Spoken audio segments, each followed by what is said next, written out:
Hey folks, welcome to the channel. I'm Don. This is Rockin' the Country.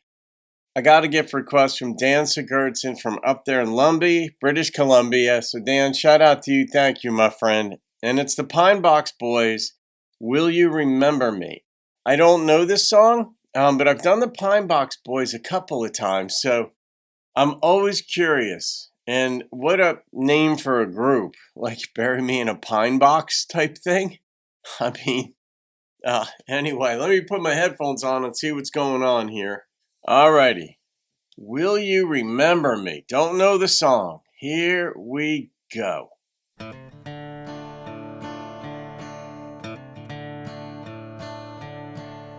Ominous.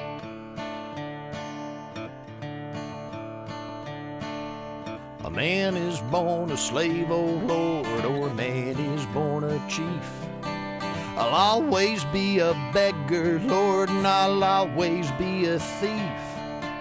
Before I grow dark and old and lose my eyes to see, I'll pay back all the things I owe if you remember me. Lord, Lord, will you remember me?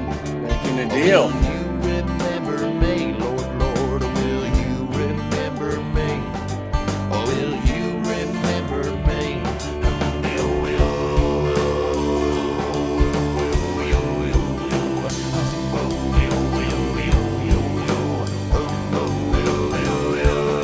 How many people try cutting deals with God in their life? I'll remember your flesh when you give me bread. Lord, I'll remember your blood when you give me wine instead. I know you gotta be hotter in hell hanging up on that tree. Now if I give you a sip of wine, will you remember me? Lord, Lord, will you remember me? Lord, will you remember me? Lord, Lord, will you remember me? Lord, will you remember me?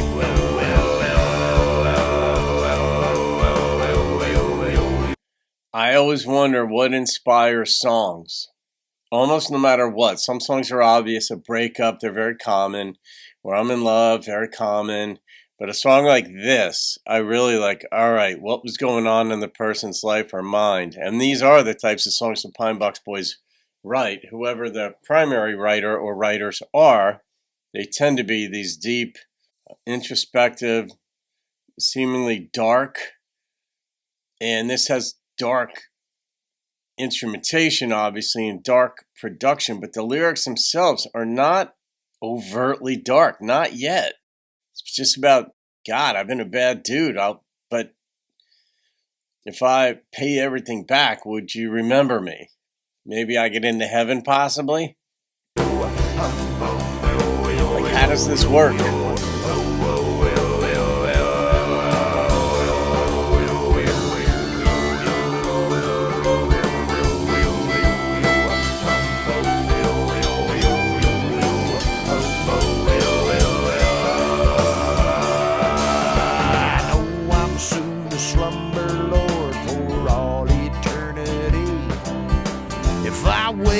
Tomorrow, Lord, then let me wake up free. Well, I have crossed the river twice to see what I must be. And after I have come this far, will you remember me? Lord, Lord, will you remember me? Lord, will you remember me? Cross the river twice. Remember me. Lord, will you remember me?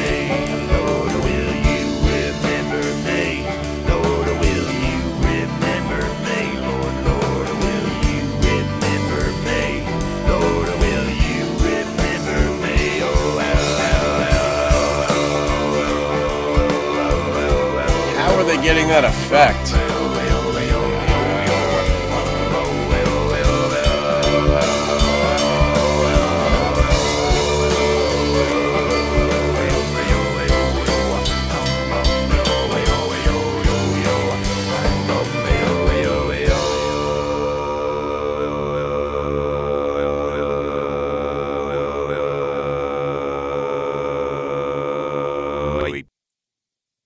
no idea what that. I think that is the moment where he died. The very end, the way it cut abruptly. That was his moment of death. I think that's what that signified. But very unusual song, to say the least.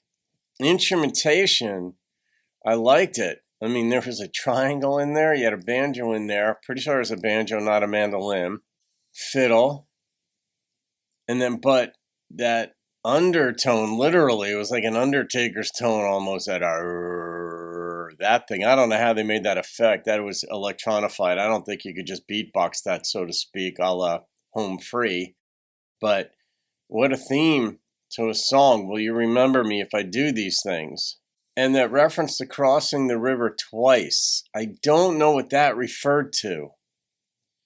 But I wonder if that was borrowed in cryptic language from his own life, the songwriter's own life, assuming it was a dude. Generally, songs like this are. Not always. But, yeah, that was a very Dan Sigurdson song, because I think you introduced us to the Pine Box Boys, Dan. But, I mean, the title of the name of the group, the Pine Box Boys, suggests a certain theme. But the Grateful Dead, for example, most folks who never heard them assume that they're rock, heavy metal, deep, dark, whacked out, and they're not. It's upbeat, jazz, sweet, folk, country music. So names of groups don't always portend or give away what the content of their songs are going to be, what their catalog will be. But in this case, they live up to it by singing about topics surrounding death. But I remember when I was a kid, I was like 5, and I got one of those balsa wood airplanes, and it would fly just fine and for a few throws, and then at some point it would crash into the ground.